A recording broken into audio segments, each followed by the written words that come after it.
Greetings, Viking country, and greetings, world. Welcome to Viking Voices, the podcast where students and teachers come together to co-create the best possible high school community on earth. Well, good afternoon, everybody. This is exciting. We are back. The long-awaited return of the Viking Voices podcast is here, and I am absolutely thrilled to have three very, very special guests on the show today. And we're going to introduce ourselves and get right into a really, really great conversation, I am sure. So why don't we begin right here? You are. Hi, I'm Caitlin VanTronk. I'm a social studies teacher. Awesome. Welcome. Hi, I'm Andrew Pare and I'm a math teacher. Outstanding. And Hi, I'm Jessica Nelson-Delphonse, and I'm a math teacher. that is fantastic. And welcome to West Hill High School. What I'm really excited about having this conversation with you today, what really excites me is when we met, when you came during teacher orientation before school started, I think I said to you that that group of new teachers here to West Hill was the most energetic, enthusiastic group. And I've been here 9 years now, but you guys really took the first place as far as enthusiasm. And quite honestly, afterward, I really reflected on my first year, which, you want to take a guess how many years ago that was? 39. That's because I told you. I know.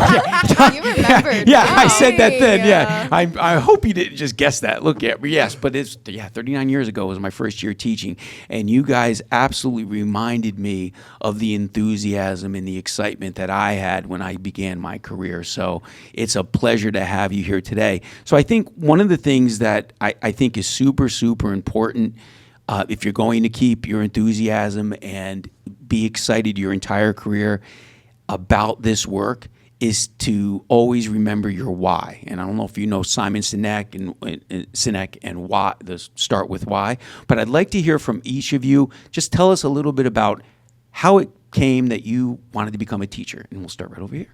Yeah, for sure. Well, I think when I was in high school, I had some really amazing social studies teachers, and I didn't like to talk a lot when I was in school.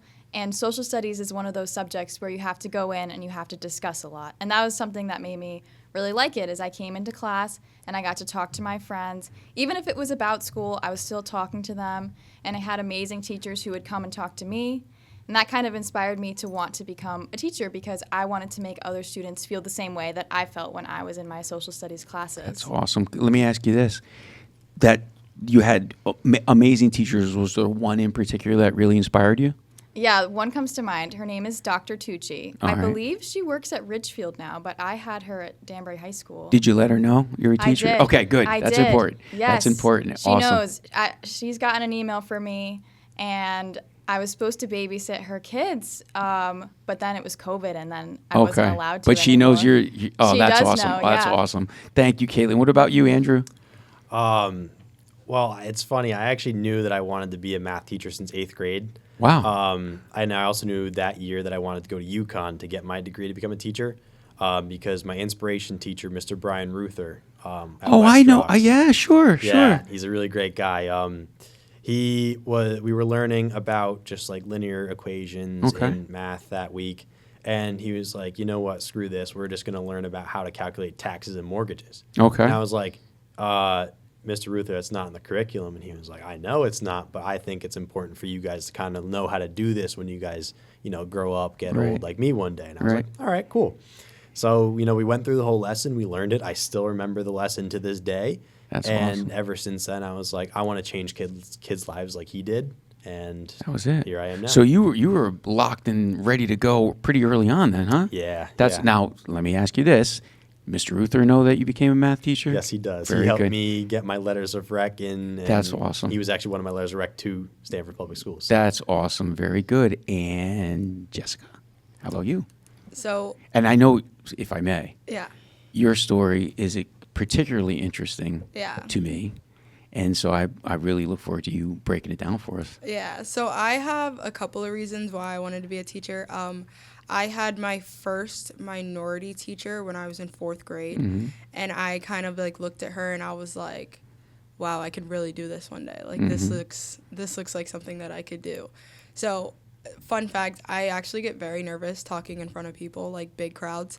So I was a little bit, I would say, like nervous about becoming a teacher, but then I got into high school and I started the Ed Rising program in high school with Dan Latour. Oh, shout out Dan and shout out Mr. Latour. Shout out Yeah, Stanford High School. right. Talk to us about that program because that's huge. Yeah, so the program basically is to get more minority teachers to end up in the classroom at Stanford Public Schools. Mm-hmm. So going through the program, you kind of end up with like a guaranteed interview Mm-hmm. at any school in Stanford Public Schools through the program. Mm-hmm. So I kind of became the face of the program at Stanford High, and then it kind of just blew up from there. And then, so then I went to school at the University of Bridgeport, Mm-hmm. and again, the Ed Rising program was talked about and all that stuff. And I ended up getting my bachelor's degree in math and currently getting my master's degree in secondary education. That's awesome. So I ended up last year getting the Outstanding Intern Award for Awesome. being an, I guess, good intern Yeah. at Stanford High. Right. And so I got that, and I kind of was just like, my name was all over because of the Ed Rising program. Yes. So it was just like, we want her here. So Yes. even last year during my internship, they were just like, we need to meet her. We need to meet her. So I Awesome. was put into a whole bunch of meetings with all these very high up people Yeah, yeah, downtown. yeah. So it was scary. But I think being able to be put in the actual situation with my internship last year only heightened that dream. Mm-hmm. So I was just like, yeah, let's go. So, and I'll just say this. So Dan and I know each other very well. We don't talk very often. We work in two different schools, right? He's at Stanford High. I'm here at West Hill. He calls me out of, I think I told you this, he called me out of the blue right after I think you got here. Right. And he is just overjoyed that it all worked out. And again, one more shout out to Dan Latour because that program at Stanford High is awesome. So what I'm not surprised at all about is your stories are similar to my own and a lot of teachers' stories about how they entered the profession. And I think what I would want to say to you, and maybe we could talk a little bit about, is the effort and the focus that it takes to make sure that you maintain that enthusiasm. You all had excellent teachers who inspired you, and I wouldn't imagine they were in their early 20s like you guys are, right? And they maintained that enthusiasm. And so it's very super important to make sure that you are focused on the things that brought you into the profession your entire career so you can enjoy it. Because it's a long time, as you wanted to point out, is 39 years that you remember, right? That number's got Of numbers. course, I have to Andrew remember had to that. point that out. Yeah, he did. He put that right there. So now, wondering, we've been in school with students. We still haven't had a full 5-day school week yet, but you've had your students for a number of days, few days. How's it going so far? Anybody?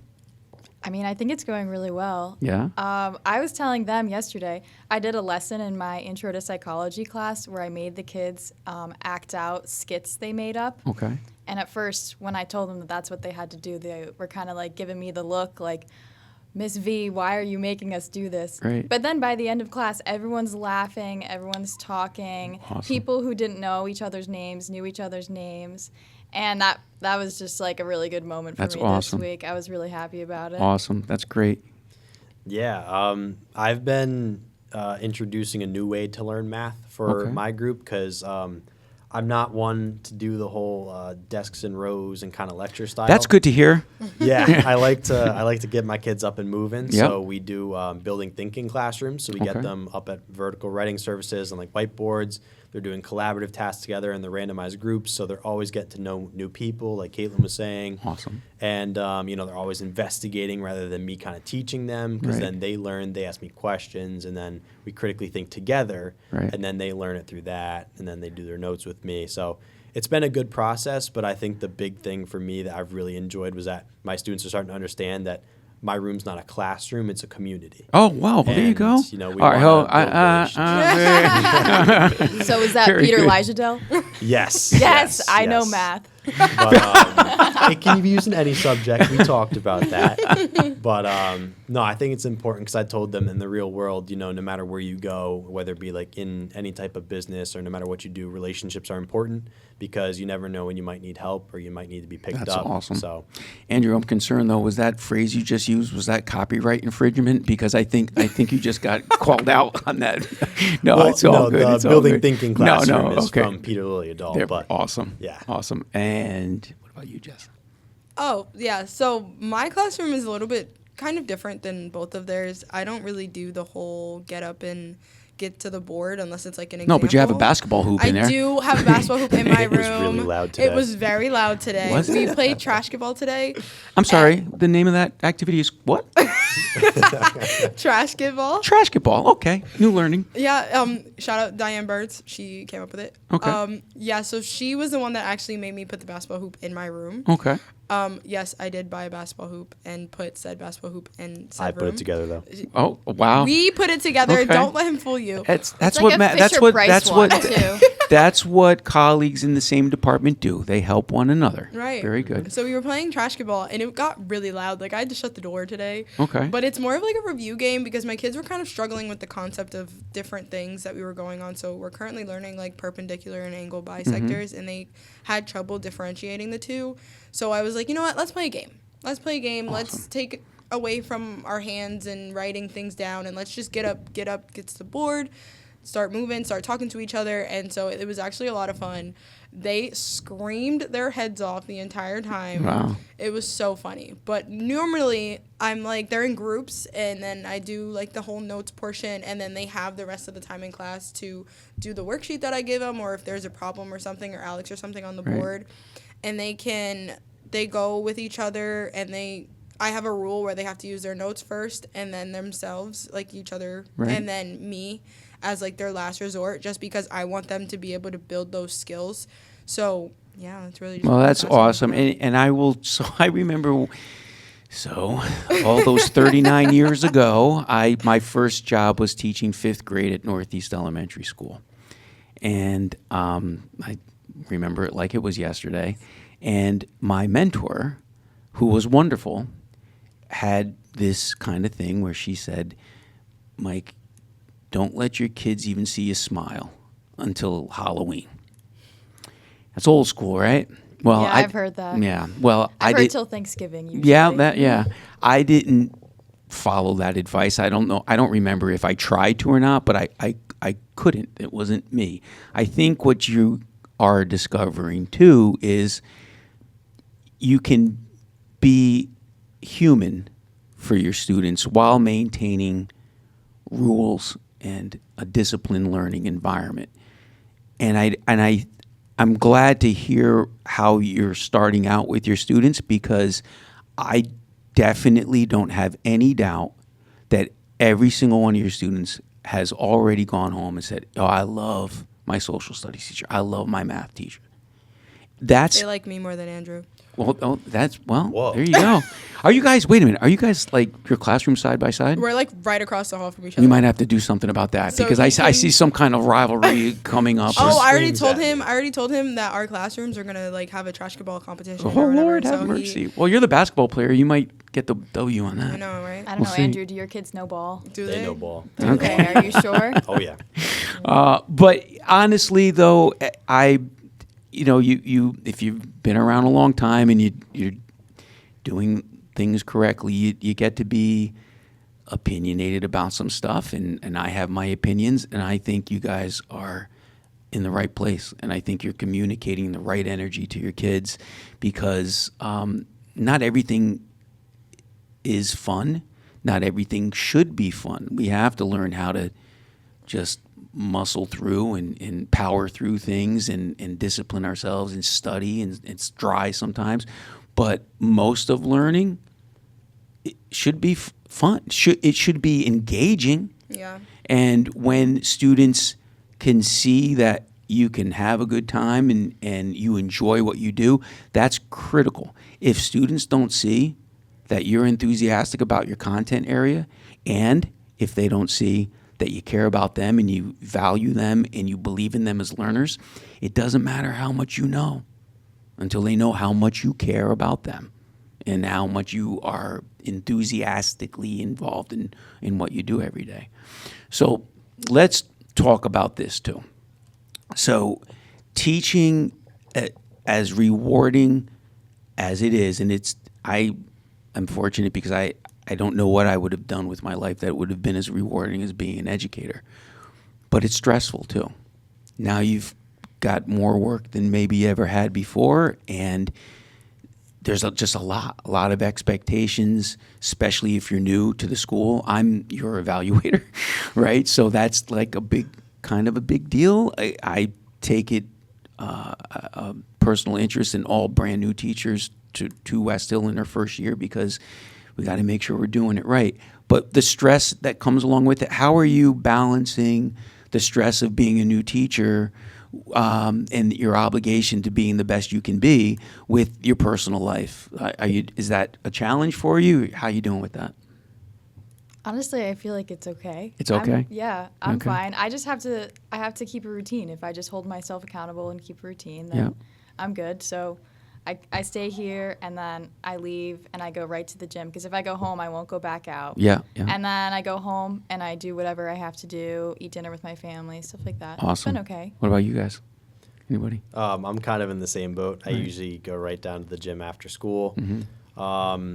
And then after that, I'll go home, have dinner with my family. You know, some nights I'll have volleyball or hockey, or sometimes even both. So I have to make sure I get to those. You mean you're participating in these sports? Yes. Oh, Yeah. okay. Very Yeah. good. Awesome. And then, you know, sometimes I'll also like to plan at home just to kind of get some lessons done. Yeah, So I'll yeah. run them by my mom. I'll have her like kind of do them That's with awesome. me. Okay. Shout out to my mom. Yeah. Shout out, Mom. Okay. She might not be the best mathematician, but she does try for me. Whoa. She tries. And that's why I appreciate Was your mom a teacher?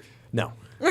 Well, give her credit for even jumping in. I But she's do. not the best mathematician. That wasn't her job. That wasn't. She's trying her best. We'll put it that way. All right. Let's move on, Andrew. I'm concerned now. What about you, Jess? What are you doing? So Andrew makes fun of me because I am the type to like literally do a boatload of work here, and then I'll go home and I'll be like, I need a plan. Nerd. So I'm like, I like to get ahead. Like Yeah. and Andrew makes fun of me, but he's behind actually. Whoa, Okay. whoa, I'm on pace. He's I'm on pace. planning things for the next day. I have days planned in advance. So Well, it's your it makes you more comfortable. it does make me more comfortable Yeah. because he'll come in the morning and he'll be like, "Oh my god, I gotta make these copies." I'm like, "I made copies yesterday." Shout so- out Kareem for that one. Shout out Kareem. Okay, Correct. okay, Kareem is out okay, here. Yep. okay. And so I don't know. I'm just living. Like Yeah. I'm just around. I'm very much I don't want to say to myself, but I do have like a very close knit circle. So I do Okay. I hang out with them occasionally, but I'm married and I have a dog. So Okay. she's 5.5 months. She maybe spent $600 in the last 2 weeks at the vet. Not fun. This was the beautiful dog The that you showed us a beautiful- picture the of on. beautiful baby girl. Yeah. She ate AirPods. She ate my husband's AirPods. Okay. And I had to take her to the vet because she was like throwing up like white mucus. Okay, sorry. That was a trigger That's a warning. really Trigger warning on that expensive one. snack. Hey, Sorry. you love your dog. I do love my dog. So I was like, oh my God, no. And so then I was like panicking. So I took her to like Cornell, the vet hospital. Yeah. And they Familiar. made her, again, trigger warning. Yeah. For those who aren't watching the video, she did a little throw up motion. Yeah. So is the dog okay? Yeah, she's Okay, fine. all right, that's awesome. I will say, what I would say to you is that always protect that, guys. Yeah. Because I know for sure when I started teaching, I was so thrilled to be a teacher.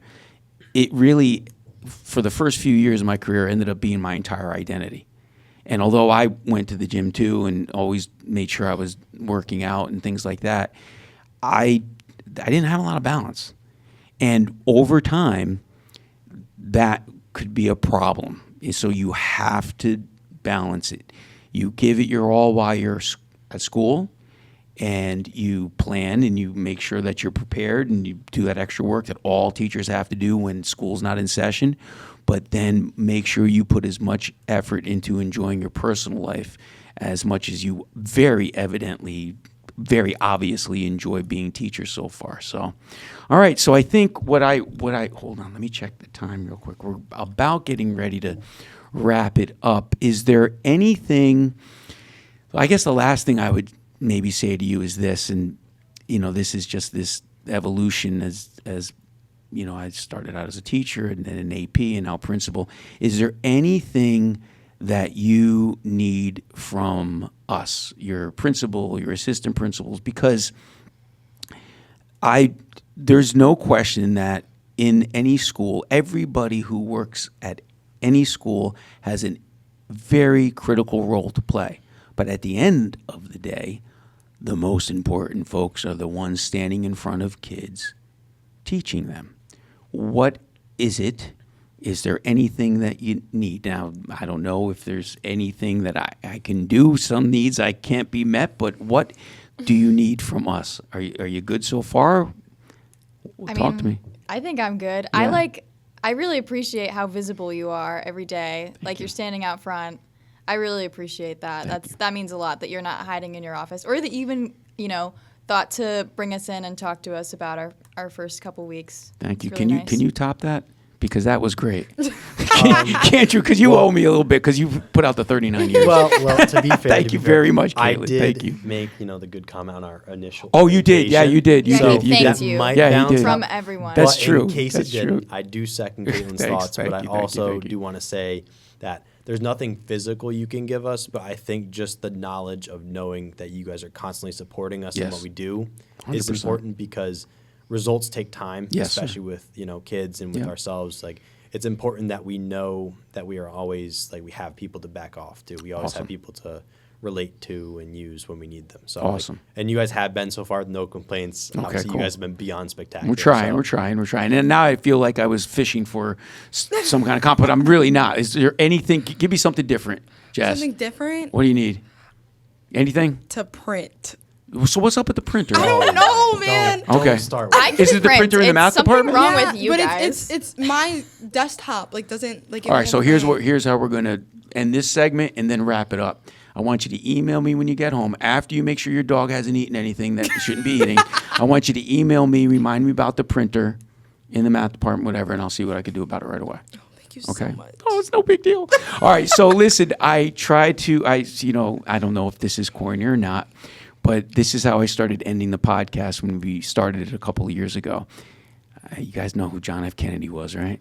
Yep. Okay, John F. Kennedy Of had course, that. Caitlin People knows. looked at me. Of course, I'm Caitlin really knows. glad. No, I'm really glad you all know who he is. And his inauguration speech became pretty iconic and famous, and he had a particular line in that speech where he said, "Ask not what your country can do for you, ask what you can do for your country." And I don't know, I kind of took that, and now I say at the end of every podcast, ask not what your school can do for you, ask what you could do for your school. And you guys already are killing it and contributing, and you inspire me. You really do. You're pumped up. All right, ready to go? All right, sorry, I got a little emotional there because I get emotional.